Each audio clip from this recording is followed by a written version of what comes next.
नमस्कार, मैं हरिशंकर व्यास। आज मैं अपन तो कहेंगे मैं ईरान, यूक्रेन व यूरोप के लोगों के बहाने इंसानी जज्बे पर बात करूंगा। इसलिए शीर्षक है वाह क्या गजब ये इंसानी जज्बा, इसे सलाम। इसके खुलासे में मेरा अब यह कहना है, इंसान के जानवर से अलग होने का मानवीयपना क्या है। सवाल पर दो इमेज में विचार करें। एक तरफ ईरान के सर्वशक्तिमान अयातुल्ला अली खोमेनी और दूसरी तरफ 22 साल की ईरानी लड़की महासा अमीनी। इन दोनों की इमेज से क्या जवाब उभरता है? एक तरफ इंसान होते हुए भी मनुष्यों से भेड़ बकरियों वाला व्यवहार चाहना, तो दूसरी की ये जिद कि मैं इंसान हूं तो इंसान की तरह जीना चाहती हूं। तभी ईरान में गजब होता हुआ है। 1 महीने से अधिक समय हो गया है, लेकिन ईरान की धर्म सत्ता का दिल महिलाओं की आज़ादी की मांग के लिए नहीं पसीजा। 16 सितंबर को ईरान की नैतिकता या कि मॉरलिटी पुलिस के टॉर्चर से 22 साल की एक लड़की महासा अमीनी की मौत हुई। उसे पुलिस ने सिर को हिजाब से सही ढंग से कवर नहीं करने के कसूर में जेल में डाला था। उसकी मौत की खबर मानो चिंगारी। ईरानी लड़कियों महिलाओं में भपका फूट पड़ा कि हमें इतनी भी फ्रीडम नहीं, हम इंसान हैं या जानवर। और लड़कियां, स्कूली लड़कियां सभी सड़कों पर उतर आई। सार्वजनिक तौर पर महिलाओं ने सिर मुड़ाकर जीवन जीने की बेसिक आज़ादी का क्रांति का बिगुल बजाया। किसके खिलाफ? उस सुप्रीम धर्म गुरु की धर्म सत्ता व तंत्र के खिलाफ जिसने विश्व में फांसी की सजाओं का एक रिकॉर्ड बनाया है, जिसने 1979 की राजशाही के खिलाफ जनता की क्रांति को मौलानाओं की तानाशाही में बदला है। महिलाएं, नौजवान अब मस्जिदों के आगे अयातुल्ला के खिलाफ डिक्टेटर तेरा सत्यानाश हो के नारे लगा रहे हैं। नौजवान लड़कियां सिर के बाल काटकर मॉरलिटी पुलिस को चुनौती दे रही है। वे हिजाब फेंक कर बिना काले बुर्के के नंगे सिर सड़कों पर प्रदर्शन कर रही है। पुलिस की गोली व हिंसा से कितने ईरानी मरे, कितने घायल हुए, कितने हजार गिरफ्तार हुए, इसकी अधिकृत खबरें इसलिए नहीं हैं क्योंकि सरकार ने इंटरनेट बंद कर रखा है। हर तरह की सेंसरशिप है। बावजूद इसके नौजवान ईरानी जज्बे को सलाम है, जो दुनिया को जैसे तैसे वीडियो और खबरें भेजते हुए यह अपील कर रहे हैं कि हमें बचाओ, हमारी मदद करो। लेकिन कौन मदद करे?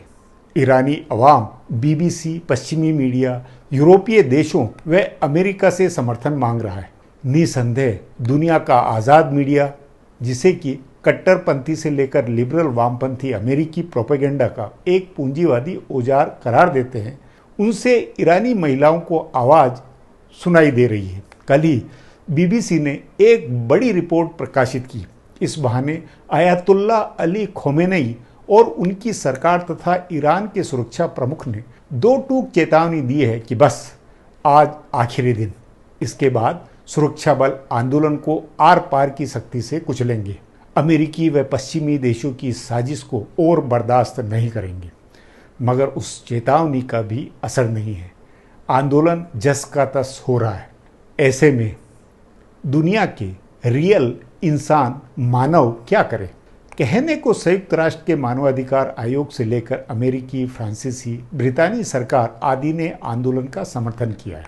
लंदन, पेरिस, बर्लिन जैसे शहरों में प्रवासी ईरानियों की लॉबिंग से नागरिक व सिविल सोसाइटी ने ईरानी महिलाओं के जज्बे के समर्थन में सड़क पर प्रदर्शन किया है। अमेरिका ने कुछ पाबंदियां भी लगाई है। लेकिन इस सबसे भला तानाशाह सत्ता पर क्या फर्क पड़ता है? उल्टे तेहरान की धर्म सत्ता के लिए कहने को मौका है कि ये आंदोलनकारी देशद्रोही है। अमेरिका और यूरोप की लिबरल या कि पतित पूंजीवादी व भौतिकवादी सोसाइटी के ये पिट्ठू है।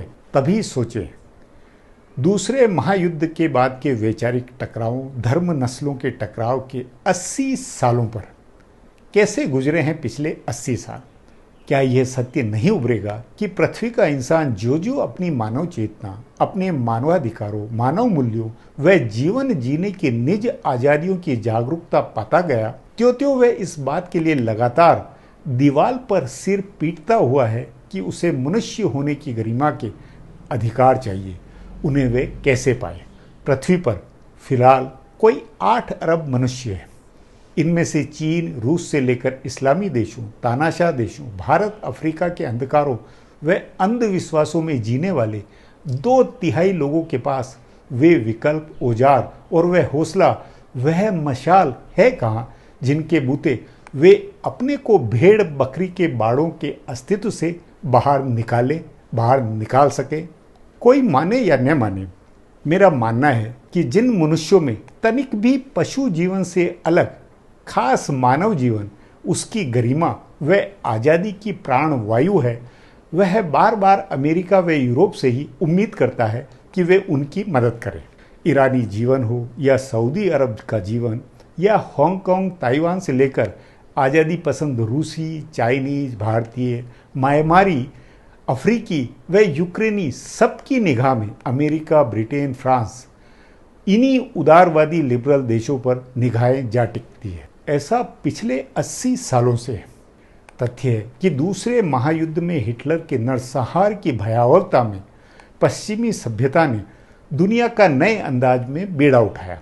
उस अनुसार विश्व व्यवस्था बनाई। अमेरिका विश्व का चौकीदार या कि स्वयंभू पुलिस बना। और इस बात को भी नोट रखें कि संयुक्त राष्ट्र के चार्टर, उसकी तमाम तरह की एजेंसियों ने मनुष्य जीवन की गरिमा, निजता, मानवाधिकार व निज आज़ादी के जितने प्रस्ताव, चार्टर, घोषणाएं, समझौते व संधियां 80 सालों में बनाई है, तो सभी के पीछे की पहल में पश्चिमी देशों का हाथ था। सुरक्षा परिषद के 5 स्थायी सदस्यों में सोवियत संघ या कि रूस और चीन ने, या भारत, ब्राजील, दक्षिण अफ्रीका व किसी भी इस्लामी देश ने कभी ऐसा कोई वैश्विक एजेंडा नहीं बनाया और उसे संयुक्त राष्ट्र में नहीं रखा जिससे मनुष्य को ये बेसिक आज़ादी मिले कि वह खुलकर बोल सकता है, मन माफिक कपड़े पहन सकता है, खाने पीने की आज़ादी, जीवन को निजता में जीने की आज़ादी, सत्ता व पुलिस डंडों की आदमखोर प्रवृत्तियों से बेखौफ सुरक्षित जीवन जी सकता है। याद करें और 80 साल के इतिहास को ज़रा खंगालें। संयुक्त राष्ट्र का रिकॉर्ड छाने। किन देशों और किन देशों की सिविल सोसाइटी के विचारों व संकल्पों से मानवाधिकार, मानव गरिमा, मनुष्य जीवन की चिंता से लेकर पृथ्वी की जलवायु व सच्चे इंसानी जीवन की चिंता पैदा हुई। सोचें, ईरान में महिलाएं क्या चाह रही है? मोटा मोटी मनुष्य होने की रंगीनियों में जीना। वे नहीं चाहती है कि वे बकरी की तरह शरीर को आजीवन इकरंगी काले रंग में लपेटे रखें।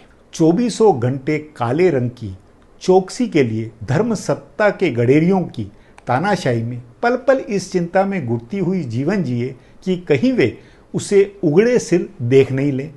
अगर ऐसा हुआ तो पुलिस के थाने में उन्हें बंद होना होगा। उसे एक छोटी सी आज़ादी चाहिए, पर भले छोटी हो या बड़ी, फर्क नहीं है एक महिला और एक देश व एक समुदाय और समाज की आज़ादी की चाहत में। तभी मनुष्य बुद्धि की चाहत का मामला दुनिया के भूमंडलीकरण से भूमंडलीय गांव होते जाने से साल दर साल लगातार विकट होता जाना है और होता जा रहा है। और इस विकटता में सभी चाहते हैं कि अमेरिका व लिबरल यूरोप उनके लिए कुछ करे।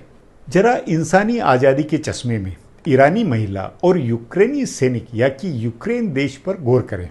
इंसानी जज्बे को फिर सलाम।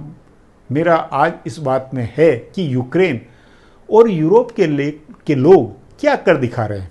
जैसे ईरानी महिला किसी के बहकावे में नहीं है, स्वयं स्फूर्त इंसानी चाह से उसका जज्बा बना है, वैसे ही यूक्रेन के लोग भी व्लादिमीर पुतिन की महाशक्ति के आगे आज़ादी की अपनी जिद लिए हुए हैं।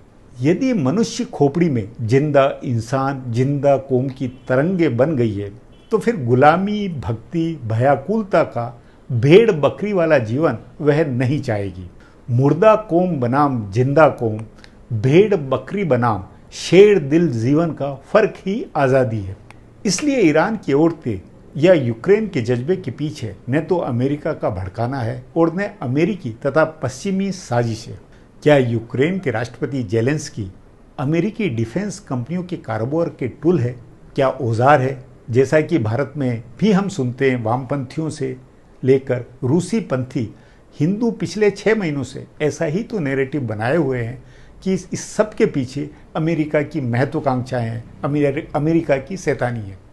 सचमुच ये दिलचस्प है कि ईरानी मौलाना व पुतिन व दुनिया के लेफ्टिस्ट सभी की तानाशाह या जो भी सोच है उसमें अमेरिका उनके लिए स्थायी तौर पर विलन है। ऐसे ही दुनिया का प्रगतिशील लेफ्ट भी बताता है। मतलब ससुरी पश्चिम सभ्यता है जिसका पूंजीवाद है, जिसके कारण चौतरफा विनाश है। इसलिए राष्ट्रपति पुतिन, राष्ट्रपति शी जिनपिंग और ईरानी अयतुल्ला की तिकड़ी की पूजा करो, जो ये तानाशाह नई विश्व व्यवस्था बना दे रहे हैं। ये तानाशाह नया सवेरा ला रहे हैं। सोचे इनके इस नए सवेरे पर, जहां किसी के लिए कोई आज़ादी का अर्थ ही नहीं है। मैं भटक रहा हूँ। बुनियादी बात है कि पृथ्वी के जीव जगत में मनुष्य नाम का प्राणी क्योंकि अलग अलग तरह की वह खोपड़ी और चेतना लिए हुए है, जिससे जहां आदि मानव चिंपांजी के पशुगत डीएनए है और उसकी वजह से पुतिन, शी जिनपिंग और धर्म सत्ताओं के आदमखोर तानाशाह है, तो साथ ही सहस्त्राब्दियों से विकसित मानव चेतना का वह सत्य भी है, जिससे 22 साल की एक महासा अमीनी नाम की लड़की में सत्ता की बर्बरता से भिड़ने की ताकत बनी। तो यूक्रेनी लोगों में भी खुखार महाबली तानाशाह पुतिन को औकात दिखाने का जज्बा है। पुतिन को औकात मालूम हो रही है। वे अब हताशा में एटमी डर्टी बम की ओर बढ़ते हुए। पहले पुतिन को उम्मीद थी कि सर्दियां आते आते गैस संकट से यूरोपीय संघ और वहां के लोग उनके आगे सप्लाई शुरू करने के लिए गिड़गिड़ाएंगे। बिजली सप्लाई सेंटरों को मिसाइलों से ध्वंस करके वे यूक्रेनियों को ठंड से पस्त कर देंगे। लेकिन पुतिन की ये उम्मीदें हवा हो गई है। तभी फिर सलाम है यूरोपीय संघ को, जिसने रूस से सप्लाई नहीं होते हुए भी सर्दियों की ज़रूरत की 90% गैस का भंडार बना लिया है। इतनी गैस जुटा ली है कि उसका ऑर्डर लिए हुए असंख्य जहाज स्पेन के किनारे गैस लिए हुए पाइप में स्टोरेज में पहुंचाने की अपनी बारी का इंतज़ार कर रहे हैं। तभी गैस ईंधन की वैश्विक कीमतें अब गिरने लगी है। उधर यूक्रेनी लोग सिविल ठिकानों पर हमलों के बावजूद बिना बिजली के और -डिग्री के तापमान में भी रूसी सैनिकों को ऐसा घेर रहे हैं कि वे जहां भागते गिरते हुए हैं, वहीं पुतिन डर्टी बम की बातों से यूरोप को डराने की कोशिश में है। इसलिए यूरोपीय संघ के इस जज्बे को भी सलाम, जो आज़ादी की यूक्रेनी चाह के समर्थन में हर कीमत को अदा करते हुए, और वह भी पूरे हौसले के साथ। बस आज इतना ही, अपनी बात यहीं समाप्त करता हूँ। लेकिन मानव और दानव के 2 अलग अलग डीएनए पर आप ज़रूर विचारें। बहुत बहुत धन्यवाद।